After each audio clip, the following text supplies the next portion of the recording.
Welcome to all of you. इस video में हम ऑर्थोग्राफिक का एक बेसिक न्यूमेरिकल उसको कंसिडर करके उसके स्टेप्स जो है जो हमें front view, top view and side view draw करने के लिए ज़रूरी होते हैं वो हम यहाँ पे देखेंगे। और यही स्टेप आप हर एक ऑर्थोग्राफिक के प्रोजेक्शन के न्यूमेरिकल को अप्लाई कर सकते हो। सो जो अपना यहाँ पे क्वेश्चन रहेगा जो कि उसका स्टेटमेंट है कि isometric view of an object is shown in the figure. Draw its front view, top view and left hand side view. Generally we have to draw the three views जहाँ पे आपको question के अंदर directly mention किए होंगे। कई कई बार हमें only draw its three views ऐसा ही बोला जाता है जिसके अंदर front to top view by default हमें ड्रॉ करना ही पड़ता है। और उसके बाद जो साइड व्यू होगा उसको हमें एज अ ऑब्जर्वर हमें डिसाइड करना होता है कि left hand side view draw करना है या right hand side view. But इस क्वेश्चन के अंदर उन्होंने डायरेक्टली मेंशन किया है front to top view and left hand side view. और ये वेरी बेसिक ऑब्जेक्ट रहेगा, ये आप देख सकते हो। जिसके अंदर हम बेसिक स्टेप्स जो 6 to 7 स्टेप्स होंगे ऑर्थोग्राफिक के ऑब्जेक्ट को अप्लाई करने के लिए, जो कि हम उसको 3D टू 2D कन्वर्ट करने के लिए फॉलो करते हैं। तो यहाँ पे अगर आप ऑब्जेक्ट को ऑब्जर्व करोगे you will observe that a particular triangular type of structure is there. Okay. और उसके कुछ डायमेंशंस दिए हैं। और यहाँ पे आप देख सकते हो कि एक स्लॉट जैसा स्ट्रक्चर है जहाँ पे ऑब्जेक्ट के अंदर का मटेरियल रिमूव हो चुका है और that slot is nothing but as other a square या रेक्टेंगुलर स्लॉट। यहाँ पे देख सकते हो उसके डायमेंशन। उस स्लॉट का हाइट दिया है 20 mm, उसका डेप्थ दिया है 10 mm, overall height of the object is 70 mm। Then ये डायमेंशन 40, ये डायमेंशन 10। मतलब यहाँ पे जो ऑब्जेक्ट हमें दिया है वेरी बेसिक है, बट इसके अंदर जो स्टेप्स हम फॉलो करेंगे ये आपको हर एक ऑब्जेक्ट के लिए अप्लाई करने के लिए यूज होगा। Okay. And the direction of observer, यहाँ पे आप एरो मार्क देख सकते हो। The arrow mark is nothing but always the direction of observer. Means इस डायरेक्शन से देख के ही हमें फ्रंट व्यू ड्रॉ करना होता है। तो लेट्स सी कि इसका स्टेप बाय स्टेप प्रोसीजर क्या है। So once again the given object and the arrow mark it was given जो था ब्लैक कलर का, मतलब इस साइड से। और यहाँ पे आप दो और एरो मार्क दे सकते हो, एक ग्रीन कलर एंड एक red colour. So these are the three views to draw the three directions. these are the three directions to draw the three views of the given object, जो कि black colour का arrow mark indicate करता है जो कि हमें question में दिया रहेगा, जो कि फ्रंट व्यू डायरेक्शन इंडिकेट करता है। टॉप व्यू जो रेड कलर वाले एरो मार्क से, मतलब ऑलवेज हम टॉप साइड से देखने के बाद ऑब्जेक्ट को उसका टॉप व्यू ड्रॉ करते हैं। और as per the position of observer, जो ऑब्जर्वर का पोजिशन है आप आपको इमेजिन करना है, यू आर द ऑब्जर्वर। और आप इस ऑब्जेक्ट को इस डायरेक्शन से देखने के बाद ऑब्जेक्ट में कौन सा साइड, लेफ्ट या right side of the object is visible to you. मतलब you are at this position, आप एरो मार्क के पोजीशन पे खड़े हो एज ऑब्जर्वर, और उस डायरेक्शन से अगर आप देखोगे तो left side of the object is visible. तो in this way we can decide if nothing is given for the side view कि हमें left hand side view draw करना है या right hand side view draw करना है। तो अगर आप यहाँ पे देखोगे जो अपना क्वेश्चन का स्टेटमेंट है, again isometric view of an object is shown in the figure, हमें उसका front view, top view and side view ऐसा भी क्वेश्चन बोला जाता है, या डायरेक्टली हमें जो साइड व्यू ड्रॉ करना है उसका नाम दिया जाता है। तो अगर ओनली साइड व्यू ऐसा अगर क्वेश्चन में मेंशन होगा तो आपको ऑब्जर्वर के पोजीशन के थ्रू, मतलब फ्रंट व्यू डायरेक्शन के थ्रू देखने के बाद ऑब्जेक्ट का लेफ्ट वाला पोर्शन या राइट वाला पोर्शन विजिबल होगा। उस हिसाब से आप कौन सा साइड व्यू ड्रॉ करना है ये डिसाइड कर सकते हो। सो इस पर्टिकुलर ऑर्थोग्राफिक के क्वेश्चन के न्यूमेरिकल्स सॉल्व करने के लिए कुछ कॉमन स्टेटमेंट्स है या कॉमन स्टेप्स है। तो आप यहाँ पे वन बाय वन ऑब्जर्व करिए एंड उसके बाद हम उसका पूरा सॉल्यूशन कैसे क्रिएट होगा ये भी देखने वाले हैं। तो स्टेप नंबर 1 ये होता है ऑर्थोग्राफिक प्रोजेक्शन के लिए। एज पर द क्वेश्चन हमें आइडेंटिफाई करना है कि हमें कौन से थ्री व्यूज ड्रॉ करने हैं। जैसे identify the views to draw in the given question, मतलब जो हमें क्वेश्चन दिया रहेगा उसमें हमें कौन से तीन व्यूज ड्रॉ करने हैं ये हमें डिसाइड करना है। जैसे कि यहाँ पे आप देख सकते हो फ्रंट व्यू, टॉप व्यू ये बाय डिफॉल्ट हर एक ऑब्जेक्ट के लिए होता है। फ्रंट व्यू ड्रॉ होता है as per the given arrow mark in the question, मतलब ये अभी इस क्वेश्चन के अंदर ब्लैक कलर का एरो गिवन है। और थर्ड व्यू जो हमें ड्रॉ करना होता है, हमें डिसाइड करना है साइड व्यू, जो कि लेफ्ट हैंड साइड व्यू बनेगा या राइट हैंड साइड व्यू। तो एरो मार्क फ्रंट व्यू की डायरेक्शन से देखने के बाद हमें पता चल रहा है कि left hand side view create होगा। तो ये अपना फर्स्ट स्टेप है, always find out which three views we have to draw. If it is given in the question it is very good, otherwise हमें वो फाइंड आउट करना है। Second step होगा जो हमें गिवन ऑब्जेक्ट के अंदर ओवरऑल डायमेंशंस फाइंड आउट करना है। So find overall dimensions of the given object such as उसका टोटल लेंथ कितना है, टोटल हाइट कितना है एंड टोटल विड्थ या ब्रेड्थ कितना है। तो यहाँ पे जो लेंथ कंसिडर करना है इट इज ऑलवेज फ्रॉम जो एरो मार्क दिया जाता है उस डायरेक्शन से देखने के बाद जो हॉरिजॉन्टल डायमेंशन होगा वो रहेगा अपना length of the object. Okay, मतलब एरो मार्क ब्लैक कलर का दिया है तो हमें इस साइड से देखने के बाद ऑब्जेक्ट को जो हॉरिजॉन्टल डायमेंशन विजिबल हो रहा है वो है 40, मतलब यहाँ पे लेंथ हो गया 40। हाइट जो होता है always from bottom to top, तो यहाँ पे टोटल हाइट 70 दिया है वर्टिकल डायरेक्शन से। और जो विड्थ होता है width हमें पता चलता है साइड व्यू डायरेक्शन से या ब्रेड्थ। तो यहाँ पे हम देखेंगे साइड व्यू से देखने के बाद हमें जो डायमेंशन विजिबल हो रहा है दैट इज 10 mm। तो यहाँ पे जो टोटल डायमेंशन हो रहे ऑब्जेक्ट के टोटल लेंथ इज 40 mm।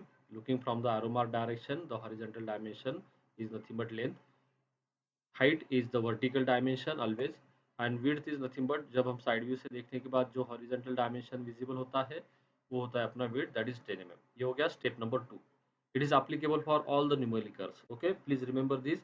कौन सा भी स्ट्रक्चर का कितना भी कॉम्प्लिकेटेड ऑब्जेक्ट हो आपको ये फॉलो करना है so that it will help you कि आपको आपका डायग्राम सिंपल वे से कंप्लीट करने में हेल्प करेगा। The step number 3 is nothing but हमें हिडन पोर्शन मतलब आइडेंटिफाई करना है जो गिवन ऑब्जेक्ट के अंदर अगर फ्रंट व्यू डायरेक्शन से देखने के बाद कुछ हिडन पोर्शन अवेलेबल है, टॉप व्यू डायरेक्शन या साइड व्यू डायरेक्शन से गिवन ऑब्जेक्ट के अंदर कुछ इनविजिबल या हिडन पोर्शन से वो हमें आइडेंटिफाई करना है। और वो आइडेंटिफाई करने के लिए हमें क्या ऑब्जर्व करना है कि ऑब्जेक्ट के अंदर any drill hole slot is available या कहीं पे ऑब्जेक्ट के अंदर से मटेरियल रिमूव हो चुका है ऐसा अगर आपको लगता है तो definitely that will be the hidden portion हो सकता है from any one direction either front to top to side view, और वो हमें फाइनलाइज करना है by looking to the object carefully. अभी ये जो हम स्टेप्स यहाँ पे देख रहे हैं ये स्टेप्स आपको हर बार before starting to actual draw the diagram ये फॉलो ही करना है। ओके, तो step number 3 identify any hidden part. तो यहाँ पर अगर आप देखेंगे फ्रंट टू डायरेक्शन जो ब्लैक कलर का एरो दिया है यहाँ से देखेंगे तो यहाँ पे हमें ऑब्जेक्ट जो ट्रायंगुलर पोर्शन है एज वेल एज यहाँ पे जो स्लॉट है ये दोनों भी क्लियरली विजिबल है, मतलब फ्रंट व्यू डायरेक्शन से हिडन पोर्शन कुछ भी नहीं है। बट जब हम टॉप व्यू डायरेक्शन से जो रेड कलर का एरो है इधर से अगर हम ऑब्जेक्ट को देखेंगे तो हमें ये टॉप का इंक्लाइन सरफेस है इतना ही दिखेगा और उस इंक्लाइन सरफेस के पीछे या बिलो दैट एक स्लॉट है जो कि इनविजिबल होगा, उसका डेप्थ रहेगा 10 mm। तो और उसका बॉटम से पोजीशन है 20 mm। तो ये पोर्शन टॉप व्यू में हमें इनविजिबल है, मतलब टॉप व्यू के व्यू में हमें कुछ हिडन लाइंस रिप्रेजेंट करना है ये हमें पता चलता है। सिमिलरली जब हम साइड व्यू से देखते हैं साइड व्यू से भी हमें ये इंक्लाइन सरफेस दिख रहा है, तो यहाँ पे भी इस इंक्लाइन सरफेस के बैक साइड या बिहाइंड दैट सरफेस ये स्लॉट अवेलेबल है। तो यहाँ पे साइड व्यू से भी हमें ये स्लॉट इनविजिबल होगा या हम इसको हिडन बोलते हैं। तो साइड व्यू में भी हिडन लाइंस हमें रिप्रेजेंट करना है। तो ये स्टेप नंबर 3 होता है, जस्ट हमें आइडेंटिफाई करना है कहाँ कहाँ पे और किस पोर्शन के लिए हिडन लाइंस बनेंगे। जैसे कि यहाँ पे top view and left hand side view में हिडन लाइन बनेंगे, फ्रंट व्यू में ऑल द स्ट्रक्चर्स जो सरफेस है विजिबल होता है। उसके बाद जो स्टेप नंबर 4 होगा that is nothing but finalize the 3 positions या finalize the positions of 3 views. जो हमें 3 व्यूज ड्रॉ करने हैं front to top view and left hand side view, उनका पोजीशन फाइनल करना इन 4 quadrants as per the first angle projection method generally. तो 4 quadrants are nothing but इसके पीछे first angle projection method का थ्योरेटिकल पार्ट है, उसके लिए अलग से वीडियो हम प्रिपेयर करेंगे, you can refer that video also. तो यहाँ पे जस्ट याद रखिए जो स्टेप नंबर 4 है जो हमें 3 व्यूज ड्रॉ करने हैं हमें उसको 4 क्वाड्रेंट के अंदर रिप्रेजेंट करना है। Step number 5 is nothing but जो हमें 3 व्यूज ड्रॉ करने हैं उसे हमें आउटलाइन बॉक्स मतलब फ्रंट व्यू के अंदर हमें जो पता चलता है जो डायमेंशन उसको यूज करके 2 डायमेंशन हमें पता चलते हैं उसको यूज करके हमें आउटलाइन बॉक्स क्रिएट करना है, similarly top view and side view के लिए भी। और अपना स्टेप नंबर 6 रहेगा आफ्टर कंप्लीटिंग द व्यू, मतलब जो diagram 3D to 2D convert करने के बाद जो स्ट्रक्चर फाइनली क्रिएट होगा उसको हमें क्वेश्चन में जो दिए गए हैं डायमेंशंस, वो पूरे डायमेंशन हमें तीनों व्यू में डिस्ट्रीब्यूट करके रिप्रेजेंट करने हैं। जैसे यहाँ पे मान लीजिए 1 2 3 4 5 6 टोटल 6 डायमेंशन दिए, तो कुछ डायमेंशन लेंथ रिप्रेजेंट कर रहे हैं, कुछ डायमेंशन हाइट रिप्रेजेंट कर रहे हैं, कुछ डायमेंशन विड्थ, कुछ डायमेंशन स्लॉट से रिलेटेड है। तो जहाँ जहाँ पे पॉसिबल है, जहाँ पे उसका ट्रू शेप हमें दिखता है, वहाँ पे हमें उस डायमेंशन को तीनों व्यू के अंदर रिप्रेजेंट करना है। बट एक डायमेंशन एक ही जगह हमें रिप्रेजेंट करना है, ये याद रखना है। तो ये जो स्टेप नंबर 4 है, उसके अंदर जो 3 व्यूज हमें रिप्रेजेंट करने हैं, तो यहाँ पे देखिए ये अपना 4 क्वाड्रेंट का रिप्रेजेंटेशन होगा by drawing the reference line X Y and second reference line x1 y1। जब हम left hand side view draw करते हैं, तो लेफ्ट हैंड साइड व्यू का पोजीशन होता है फर्स्ट क्वाड्रेंट, तो फ्रंट व्यू का पोजीशन हो गया second quadrant as per the quadrant position 1 2 3 and 4. So left hand side view is always in first quadrant as per the first angle projection, front view in the second quadrant, and top view is exactly below the front view, means top view will be in the third quadrant. So what is the use of the fourth quadrant? तो generally the fourth quadrant होता है हमें 45 degree line draw करके वहाँ पे represent करना है। Step number 5 जो अपना आउटलाइन बॉक्स क्रिएशन है, उसके अंदर हमें ये जो फ्रंट व्यू टॉप व्यू और साइड व्यू का जो पोजीशंस फाइनल है व्यू का पोजीशन, उसके लिए आउटलाइन बॉक्स क्रिएट करना है। और उस आउटलाइन बॉक्स को क्रिएट करने के लिए हमें ये इंफॉर्मेशन याद रखना है। हमें ऑलवेज फ्रंट व्यू डायरेक्शन से या फ्रंट व्यू में हमें ऑब्जेक्ट का लेंथ एंड हाइट पता चलता है, आइडेंटिफाई होता है। सिमिलरली टॉप व्यू में length and width, and side view में हमें height and width of the object पता चलता है। तो यहाँ पे जो फ्रंट व्यू है, फ्रंट व्यू का आउटलाइन जो बॉक्स क्रिएट होगा, that will be by using 2 dimension, ये length and height of the object. तो हमें ये रिप्रेजेंट करना है इन दिस वे।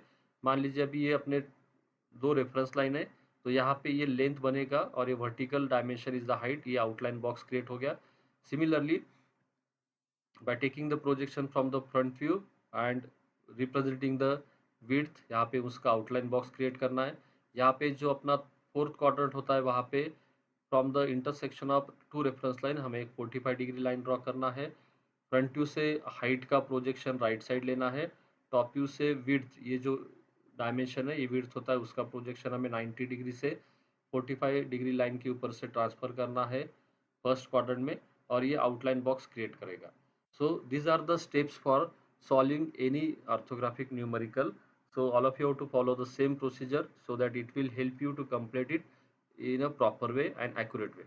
So इसके बाद अभी same numerical का जो solution create होगा by using these steps that we are going to observe right now. तो यहाँ पे जो ऑब्जेक्ट हमें दिया है, तो सेम ऑब्जेक्ट हमने यहाँ पे कंसिडर किया है, और हमें जो फ्रंट व्यू डायरेक्शन दिया था क्वेश्चन के अंदर, ये था इस साइड से। मतलब हमें इस साइड से देखने के बाद फ्रंट व्यू ड्रॉ करना है। तो जनरली आप देख सकते हो कि जो स्ट्रक्चर हमें विजिबल हो रहा है, तो यहाँ पे एक ट्रायंगुलर शेप का पोर्शन है, बट यहाँ पे उसका एक स्लॉट होने की वजह से यहाँ का मटेरियल रिमूव हो चुका है। तो generally triangle having the right angle triangle at this position, और यहाँ से उसका मटेरियल रिमूव या स्लॉट हम कहते हैं, तो ये स्लॉट रिप्रेजेंट हो चुका है। तो अपना सबसे पहला स्टेप है, हमें डायरेक्शंस फाइनलाइज करना है कि फ्रंट व्यू का डायरेक्शन ये हो गया, टॉप व्यू का डायरेक्शन बाय डिफॉल्ट मतलब फ्रंट व्यू टॉप व्यू, ये हमें बाय डिफॉल्ट कंसीडर करना ही है जो क्वेश्चन के हिसाब से। बट साइड व्यू मतलब यहाँ पे left hand side view draw होगा, तो हमें लेफ्ट हैंड साइड व्यू से ऑब्जेक्ट को देख के उसका स्ट्रक्चर क्रिएट करना है। तो वेरी फर्स्ट स्टेप इज हमें रेफरेंस लाइन ड्रॉ करना है हॉरिजेंटल, उसको नॉमेनक्लेचर करना है एक्स वाई। और सेकंड स्टेप रहेगा हमें x1 y1 जो सेकंड रेफरेंस लाइन, इसको एग्जैक्टली परपेंडिकुलर ये रिप्रेजेंट करना है। तो these two reference line create the 4 quadrant positions, मतलब ये first second third and fourth quadrant हो गया। तो हमारा जो फर्स्ट स्टेप है कि 3 व्यूज हमें जो ड्रॉ करने हैं, वो हमें आइडेंटिफाई करना है, front view top view and left hand side view. Then हमें length total height total width second step में फाइंड आउट करना होता है। थर्ड स्टेप में हिडन, फोर्थ स्टेप में हमें पोजीशंस फाइनल करना है रिस्पेक्टिव व्यू का। तो यहाँ पे फर्स्ट क्वाड्रेंट पे हमें रिप्रेजेंट करना है left hand side view of the object by looking from this direction. Second quadrant में हमें फ्रंट व्यू ड्रॉ करना है by looking from the black colour arrow mark. Then third quadrant के हमें जो रिप्रेजेंट करना है top view by looking in the direction of red colour arrow mark. तो ये हमें स्टेप्स फॉलो करने हैं। तो सबसे पहला स्टेप है हमें जो ऑब्जेक्ट का फ्रंट व्यू जो रिप्रेजेंट करना होता है, यहाँ पे सीक्वेंस भी हमें फॉलो करना है। जनरली हमें front view first, top view second and side view third, मतलब ये जो सीक्वेंस है ये फॉलो करना होता है। तो फ्रंट व्यू के अंदर हमें हाइट एंड विड्थ पता चलता है। तो by representing the height and width यहाँ पे हमें एक्चुअल में एक बॉक्स क्रिएट करना है। सो एट इज तो यहाँ पे आउटलाइन बॉक्स मतलब एक रेक्टेंगुलर बॉक्स क्रिएट होगा। देन सिमिलरली हमें टॉप व्यू के अंदर लेंथ एंड विड्थ का बॉक्स एंड साइड व्यू में हाइट एंड विड्थ का बॉक्स क्रिएट करना है। तो यहाँ पे स्टेप बाय स्टेप इसको जो हमें रिप्रेजेंट करना है कि फ्रंट टू डायरेक्शन से देखने के बाद जो स्ट्रक्चर हमें विजिबल हो रहा है, आउटलाइन लाइंस विजिबल हो रहे हैं। तो यहाँ पे आप देख सकते हो बॉटम में एक 40 mm का लाइन है, उसके बाद यहाँ पे 20 mm का वर्टिकल लाइन है, उसके बाद एक इंक्लाइन लाइन यहाँ पे एक्चुअल में 3D व्यू में दिख रहा है जो कि 10 mm डेप्थ ऑफ स्लॉट है। तो ये inner side of the object आ रहा है। उसके बाद again vertical line of 20 mm, then this much distance is again similar to this in depth. तो 10 mm रहेगा ये टुवर्ड्स राइट साइड, और यहाँ से यहाँ तक वर्टिकल लाइन और उसके बाद एक इंक्लाइन लाइन रिप्रेजेंट हो रहा है। तो ये जो स्ट्रक्चर हमें विजिबल हो रहा है, इस सिमिलर स्ट्रक्चर को हमें रिप्रेजेंट करना है। तो यहाँ पे देखिए फर्स्ट लाइन जो बॉटम का 40 mm हम रिप्रेजेंट करेंगे। इन एक्चुअल 3D व्यू ये जो लाइन है ये एक्चुअल में इंक्लाइन लगता है, बट जब हम 3D को 2D में कन्वर्ट करते हैं तो इस इंक्लाइन लाइन को जो कि फ्रंट टू डायरेक्शन से विजिबल हो रहा है, हमें उसको हॉरिजेंटल रिप्रेजेंट करना होता है। बहुत बार स्टूडेंट का कंफ्यूजन होता है। तो जनरली वो जो 3D टू 2D कन्वर्ट करते हैं वहाँ पे भी इंक्लाइन फैशन में ही उसको रिप्रेजेंट करते हैं, बट ये हमें हॉरिजेंटल रिप्रेजेंट करना है जो कि बॉटम का 40 mm।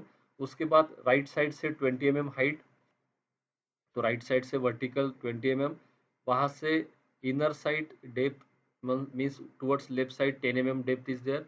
तो उस पॉइंट से 10 mm मेजरमेंट लेके हमें एक विजिबल लाइन रिप्रेजेंट करना है।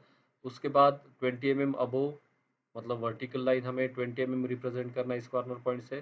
देन इस कॉर्नर पॉइंट से राइट साइड को अगेन 10 mm लाइन रिप्रेजेंट हो रहा है, मतलब यहाँ तक हमने अभी तक रिप्रेजेंट किया है बॉटम वाला लाइन 1 2 3 4 5। उसके बाद ये वर्टिकल लाइन है up to the respective height जो रहेगा, तो यहाँ से यहाँ तक जो हाइट बनेगा यहाँ पे हमने रिप्रेजेंट किया है। उसके बाद अपर corner point two the bottom left side ये एक इंक्लाइन लाइन है, तो वो भी विजिबल है, तो हमें इसको इस तरीके से रिप्रेजेंट करना है। तो ये हो गया अपना फ्रंट व्यू रिप्रेजेंटेशन जो कि उसका पूरा पोर्शन हमें विजिबल है।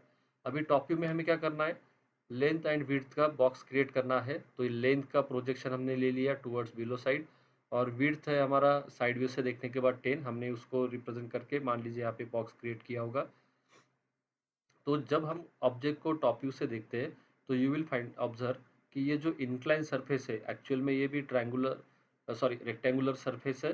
तो ये जो एक्चुअल में इंक्लाइन है, बट जब हम उसको टॉप व्यू से देखते हैं तो बिटवीन द लेंथ मतलब 40 mm के रेंज में ये हमें हॉरिजेंटल रेक्टेंगल दिखता है। तो यहाँ पे उसके 4 एजेस है, तो 4 एजेस हमें रिप्रेजेंट करने हैं। एक लॉन्गर एज एक्चुअल में, बट इन कैलकुलेशन उसका जो टोटल मेजरमेंट रहेगा हॉरिजेंटल ये हो गया 40। देन उसका width 10 mm eight this position. उसके बाद again incline line but having the actual length of 40। तो यहाँ पे देख सकते हैं आप थर्ड लाइन और फोर्थ वाला ये जो 10 mm का, मतलब जब हम इस ऑब्जेक्ट को टॉप व्यू से देखेंगे एक्चुअल में ये रेक्टेंगल ही है, इंक्लाइन होने की वजह से उसका एक्चुअल में लेंथ ज़्यादा है। बट जब हम टॉप व्यू से इंक्लाइन सरफेस देखने के बाद जो हमें स्ट्रक्चर विजिबल होता है which is somewhat shorter in size, तो यहाँ पे ये टॉप व्यू बन गया स्मॉलर रेक्टेंगल, इन एक्चुअल में वो थोड़ा सा लेंथ में ज़्यादा है। अभी साइड व्यू ड्रॉ करने के लिए हमें ये 45 डिग्री लाइन ड्रॉ करना कंपलसरी होता है from intersection of X Y and x1 y1 line. तो यहाँ पे रूल है, साइड व्यू ड्रॉ करने के लिए जनरली हम साइड व्यू में हमें हाइट एंड विड्थ पता चलता है, तो हाइट हमने यहाँ पे रिप्रेजेंट किया है। तो यहाँ से हमें प्रोजेक्शंस लेने हैं, but before that top view के अंदर एक पोर्शन रिमेनिंग है जो आप यहाँ पे देख सकते हो, जो स्लॉट वाला पोर्शन टॉप व्यू के अंदर इस सरफेस के बिलो साइड में ये अवेलेबल है, मतलब यहाँ पे ये स्लॉट है। अगर हम टॉप व्यू से देखेंगे ये डायरेक्टली हमें विजिबल नहीं होगा, तो उसका हिडन लाइन यहाँ पे आप देख सकते हो, जहाँ पे कॉर्नर पॉइंट है यहाँ पे एक लाइन बनता है जैसे ये यहाँ पे आपको विजिबल हो रहा है। तो ये ये वाला कॉर्नर पॉइंट उसका लाइन ऑलरेडी यहाँ पे ओवरलैप हो जाता है एक्सट्रीम टॉप एज से, मतलब ये टॉप वाला एज, ये यहाँ पर यहाँ का एज और यहाँ का एज ओवरलैप होने की वजह से यहाँ पे सिंगल विजिबल लाइन बनेगा। बट इनर साइड स्लॉट का जो प्रोजेक्शन है यहाँ से हमें लेने के बाद ये जो स्ट्रक्चर है टॉप व्यू का, इसके अंदर विथ इन द विड्थ हमें रिप्रेजेंट करना है हिडन लाइन या dash line with the ratio, जो कि स्टैंडर्ड रेशो होगा, उस रेशो से हमें रिप्रेजेंट करना है। तो ये हो गया complete top view along with the visible and invisible portion. अभी हमें साइड व्यू ड्रॉ करने के लिए सबसे पहले जो टोटल हाइट है उसका प्रोजेक्शन लेना है टुवर्ड्स फर्स्ट क्वाड्रेंट, एंड यहाँ पे हाइट का प्रोजेक्शन हो गया। सेकंड प्रोजेक्शन आएगा विड्थ का, जो हमें टॉप व्यू से 45 डिग्री लाइन तक ही लेना है, दोनों साइड यहाँ पे आप देख सकते हैं, और वहाँ से हमें उसको ट्रांसफर करना है टुवर्ड्स अपवर्ड। तो यहाँ पे ऑटोमेटिकली एक आउटलाइन बॉक्स क्रिएट हो जाएगा, जो कि साइड व्यू से देखने के बाद सेम स्ट्रक्चर हमें रिप्रेजेंट करता है।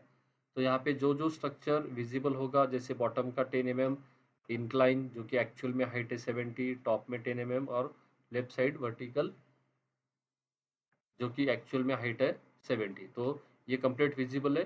तो हम बॉटम का 10 mm ये वाला लाइन हो गया। अभी राइट साइड का इंक्लाइन बट एक्चुअल में वर्टिकल दिखेगा 70 mm, देन टॉप का 10 mm, यहाँ पे टॉप का 10 mm, देन लेफ्ट साइड का वर्टिकल लाइन। ये हो गया only visible part. But side view से भी जब हम देखते हैं तो ये जो स्लॉट है, ये स्लॉट हाइड हो गया है इस सरफेस के पीछे, and that will B invisible. तो यहाँ पे दो corner points having the different height, तो हमें ये वाला कॉर्नर पॉइंट और ये वाला कॉर्नर पॉइंट, इन दोनों कॉर्नर पॉइंट से horizontally towards side view projection लेने हैं, यहाँ पे आप देख सकते हो। और with in the width and जो यहाँ पे प्रोजेक्शन लाइन बना है उसके ऊपर जो हमें इनविजिबल पोर्शन है उसका हिडन लाइन रिप्रेजेंटेशन करना है, likewise with the proper ratio. So ये हो गया complete front view, top view and side view, जो कि लेफ्ट हैंड साइड व्यू है। तो ये यहाँ तक हमने फिफ्थ स्टेप फॉलो किया है, जो कि पोजीशन फाइनल करने के बाद उसके व्यूज क्रिएट करना है। नाउ द स्टेप नंबर 6 जो लास्ट स्टेप होता है, कि तीनों व्यू कंप्लीट होने के बाद हमें क्वेश्चन के अंदर जितने डायमेंशन दिए, मतलब इसका हमें काउंट करना है, ये सारे के सारे डायमेंशन तीनों व्यू के अंदर हमें रिप्रेजेंट करना है। तो जैसे मान लीजिए यहाँ पे 70 mm हाइट ऑलरेडी यहाँ पे फ्रंट व्यू में रिप्रेजेंट है, तो ये जो हाइट होता है हमें front view as well as side view में पता चलता है या हम रिप्रेजेंट कर सकते हैं। But as per the rule of dimensions in graphics, हमें एक डायमेंशन एक ही जगह लोकेशन पे रिप्रेजेंट करना है, जैसे हाइट आइदर फ्रंट व्यू या साइड व्यू में, दोनों में से एक ही जगह करना है। सिमिलरली जो टोटल डायमेंशन हमें रिप्रेजेंट करना है, तो यहाँ पे 3 डायमेंशन रिप्रेजेंट हो चुके हैं, हाइट, लेंथ और विड्थ। तो जैसे यहाँ पे depth of slot, height of slot 20, from bottom how much height is there, जैसे कि हाइट ये हाइट और उसका डेप्थ। तो ये डायमेंशंस हमें जनरली जहाँ पे ट्रू शेप विजिबल होता है वहाँ पे दिया जाता है, बट इन सम केसेस यहाँ पे अगर स्पेस अवेलेबल नहीं है तो हम अदर व्यू में भी उसके डायमेंशन दे सकते हैं। तो जैसे डेप्थ ऑफ द स्लॉट यहाँ पे 10 mm है, जो हमने टॉप व्यू में रिप्रेजेंट किया है। Then height of the slot and distance from the bottom, ये यहाँ पे जो एक्चुअल डायग्राम में 20 mm 20 mm है, यहाँ पे रिप्रेजेंट हुआ है। And all dimensions has to be get mention by a single dimension method, मतलब आइदर अलाइन मेथड हमें यूज करना है या यूनिडायरेक्शन मेथड। तो ये हो गया 6 स्टेप ओनली डायमेंशन। और उसके बाद हमें नॉमेनक्लेचर करना है कैपिटल अल्फाबेट से, कि कौन सा फ्रंट व्यू है, कौन सा टॉप व्यू है, और कौन सा साइड व्यू, जो कि रिस्पेक्टिव लेफ्ट या राइट हमें वो रिप्रेजेंट करना है। So this is the complete solution for this simple orthographic projection object. तो सेम प्रोसीजर हमें फॉलो करना है हर एक न्यूमेरिकल के लिए, ओनली सम एडिशनल फीचर्स उसमें ऐड हो जाएंगे, जैसे कुछ सर्कुलर स्लॉट, कुछ इंक्लाइन सरफेस या मल्टीपल हिडन पोर्शंस। तो उस हिसाब से हमारा structure front view, top view और साइड व्यू का चेंज होगा। होप सो यहाँ तक जो एक्सप्लेन किया है आपको समझ में आया होगा। सिमिलरली कुछ एडिशनल फीचर वाले समवॉट कॉम्प्लिकेटेड ऑब्जेक्ट का भी हम एक वीडियो बनाएंगे, जो उसके अंदर उसका पूरा डिटेल प्रोसीजर कैसे कंप्लीट किया ये कवर होगा। और please refer that videos also. So thank you so much for watching the video.